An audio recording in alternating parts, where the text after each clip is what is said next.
ನಂಜನಗೂಡು ರಾಷ್ಟ್ರೀಯ ಹಬ್ಬಗಳ ಆಚರಣೆ ಸಮಿತಿ ವತಿಯಿಂದ ತಾಲೂಕು ಆಡಳಿತ ಭವನದಲ್ಲಿ ಮಾಜಿ ಮುಖ್ಯಮಂತ್ರಿ ಡಿ ದೇವರಾಜ ಅರಸೂರವರ ಜಯಂತಿಯನ್ನು ಆಚರಣೆ ಮಾಡಲಾಯಿತು.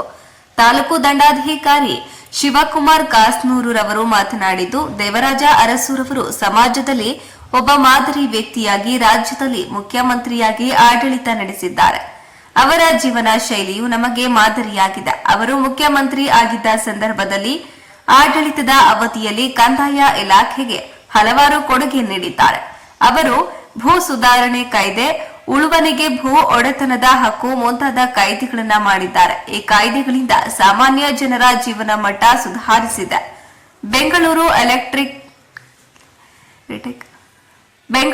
ಎಲೆಕ್ಟ್ರಾನಿಕ್ ಸಿಟಿಯಾಗಿ ರಾಷ್ಟ್ರೀಯ ಮತ್ತು ಅಂತಾರಾಷ್ಟ್ರೀಯ ಮಟ್ಟದಲ್ಲಿ ಸುಧಾರಣೆಗೂ ಕಾರಣಕರ್ತರಾಗಿದ್ದಾರೆ ಎಂದು ತಿಳಿಸಿದರು.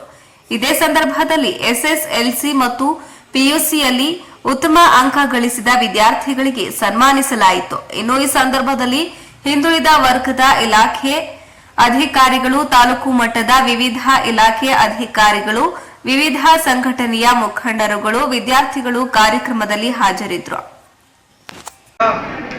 ನಮ್ಮ ಕಂದಾಯ ಇಲಾಖೆಗೆ ಸಂಬಂಧಪಟ್ಟಂಗೆ ಹಲವಾರು ಲ್ಯಾಂಡ್ ರಿಫಾರ್ಮ್ಸ್ ಏನು ನಾವು ಡಾಕ್ಯುಮೆಂಟ್ಸ್ ನೋಡ್ತೀವಿ, ಎಲ್ಲರೂ ಕೂಡ ಮುಖ್ಯವಾಗಿ 1974ರಿಂದ 77 ಈ ಸಮಯದ ಫೈಲ್ಸ್ಗಳು ನಾವು ನೋಡೋದು ಮೇಜರ್ ಆಗಿ.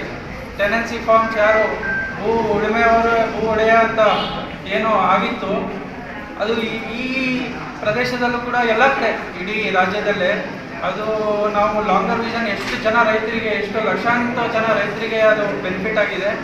ಹಾಗೂ ಇನ್ನೊಂದು ಲಾಂಗರ್ ವಿಷನ್ ಅಂತಂದರೆ ಬೆಂಗಳೂರು ಇವತ್ತು ಅಂತಾರಾಷ್ಟ್ರೀಯ ಮಟ್ಟದಲ್ಲಿ ಸಿಲಿಕಾನ್ ವ್ಯಾಲಿಯಾಗಿ ಫೇಮಸ್ ಆಗಿರೋದು 1977ರಲ್ಲಿ ಎಲೆಕ್ಟ್ರಾನಿಕ್ ಸಿಟಿ ಒಂದು 342 ಎಕರೆ ಒಂದು ಜಾಗವನ್ನು ಐಡೆಂಟಿಫೈ ಮಾಡಿ ಆ ಟೈಮಲ್ಲೇ ಅದನ್ನು ಕೊಟ್ಟಿದ್ದರಿಂದ